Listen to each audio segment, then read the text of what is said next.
Hey, salut à tous, bonjour tout le monde. Aujourd'hui on vous parle de Dig Out. Alors Dig Out, c'est sorti l'année passée si je dis pas de bêtises. C'est je sais pas dans l'émission, ça a été en rupture, ça fait un carton monumental, c'était en rupture depuis. Et ça vient de revenir en stock, donc on l'a pris, on l'a découvert, donc forcément... et franchement, ouais, je pense que ça rentre dans les coups de cœur des Fabiens, parce que forcément, vous nous connaissez un petit peu à partir du moment où on a un jeu où il y a de l'interaction entre les joueurs, un petit peu de course à l'objectif, et puis surtout, on peut se faire un petit peu des coups d'entrée-trite. Ouais, voilà, c'est vrai. On aime bien ce type de jeu. Donc du coup, la trame de Dig Out, ça va vous propulser en fait au cœur d'une prison. Vous allez incarner des prisonniers en fait. Alors, en l'occurrence, les prisonnières là. Ah, les prisonnières. Oh. Tu choisis en fait, tu peux choisir un pénitencier d'hommes ou un pénitencier de femmes. Du coup, ça change absolument rien à la partie, c'est juste que les plaquettes sont recto verso en fait, sont le personnage que vous avez joué.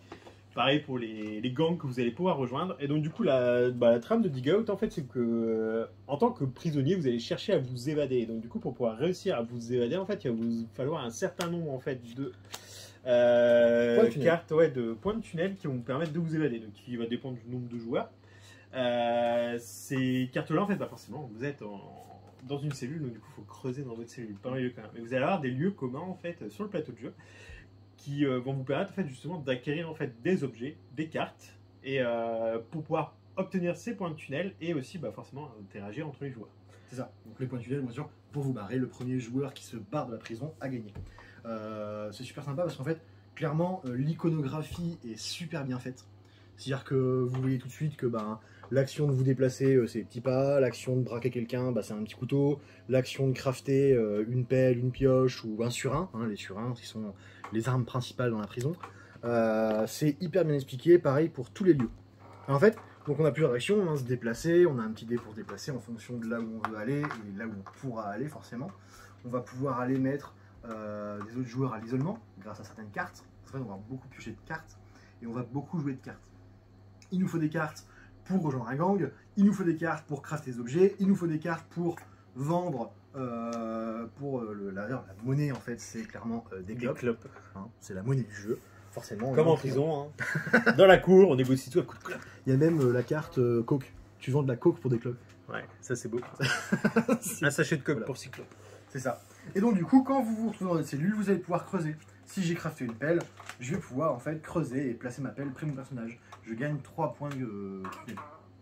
Donc à 4 joueurs par exemple, il faut arriver à 10 points de tunnel. Mais crafter ces pelles et ces pioches et tout ça, c'est bien, mais il faut aussi se les protéger. En fait, si jamais je me retrouve sur la même pièce qu'un autre joueur, je vais pouvoir aller l'agresser, en fait, essayer de l'intimider avec des armes en lui disant « passe-moi ta pelle ». S'il a une pelle et qu'il coopère, il me la file. Sinon, il va pouvoir répliquer avec, t'as vu là ? Et donc du coup, un combat va s'enclencher et je vais répondre en fait en sortant mon petit coup de lard.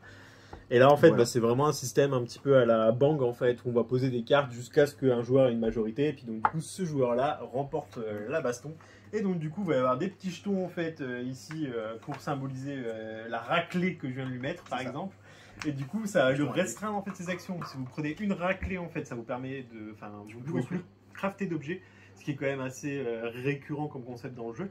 Si vous avez 2 raclées, vous ne pouvez plus creuser, donc clairement ne plus obtenir de points de tunnel, et donc ça vous bloque en fait dans la partie. Seule option pour vous soigner, l'infirmerie, et faut-il encore pouvoir y accéder, parce que ce sera sur un dé avec une valeur de 3 ou de 5. Donc du coup, le gros cœur du jeu, ce qui en fait vraiment un plaisir total, c'est vraiment ce concept de se dire, tiens, je vais crafter ma pelle, ou je vais l'acheter pour 8 clopes dans la cour, mais je vais l'avoir en main. Est-ce qu'un joueur va venir me la chercher à coup de surin? Parce que c'est forcément, si je suis l'objet d'un racket, je vais devoir tout de suite...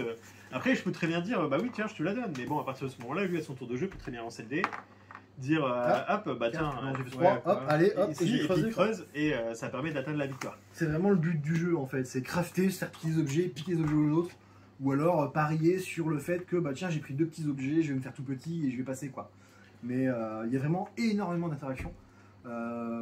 Après, ceux qui connaissent un petit peu tous les jeux type Lâche pas la savannette ou Exploding Kitten, vous connaissez le tous même les humour, types de cartes, genre fouille au corps, les visites d'approche, etc. Des cartes qui vous permettent de piocher d'autres cartes ou de pénaliser les autres joueurs. C'est vraiment dans la thématique du jeu. Et vous avez aussi un petit côté assez rigolo en fait par rapport aux gangs. Donc là, ça reprend un petit peu la collection d'objets. Vous allez avoir des objets comme ça qui vont pas avoir spécialement beaucoup de valeur, mais à partir du moment où vous les avez à votre tour de jeu, vous pouvez les défausser. Et donc du coup, rejoindre un des gangs qui va être présenté ici. Et donc du coup, forcément, il y a des gangs qui sont plus ou moins intéressants. Il y en a des qui sont assez compliqués à rejoindre, mais par contre, leurs pouvoirs sont ultra puissants. Les bonus que tu vas avoir. Et c'est des bonus en fait qui sont tout autour de jeu. Donc du coup, c'est plutôt pratique. Bah écoute, je pense qu'on a fait le tour de Dig Your Way Out. Hop là. Un jeu qu'on adore, qu'on recommande, et qu'on re-recommande. Ouais. Bon, par contre, 16 ans et plus, hein, forcément, sur la thématique. C'est bon, 45 minutes. Franchement, on a fait des parties plus courtes d'une demi-heure à 4. Je pense que 45 minutes, c'est vraiment assez. En fait, plus il y a d'interaction, plus la partie va être longue. Et 2 à 6 joueurs, et ça, c'est bien. C'est ce qu'on aime. C'est important. Vraiment bien. Ne négligez pas la petite cuillère, ça m'a fait gagner. Allez, bonne journée à vous. Salut, ciao, ciao.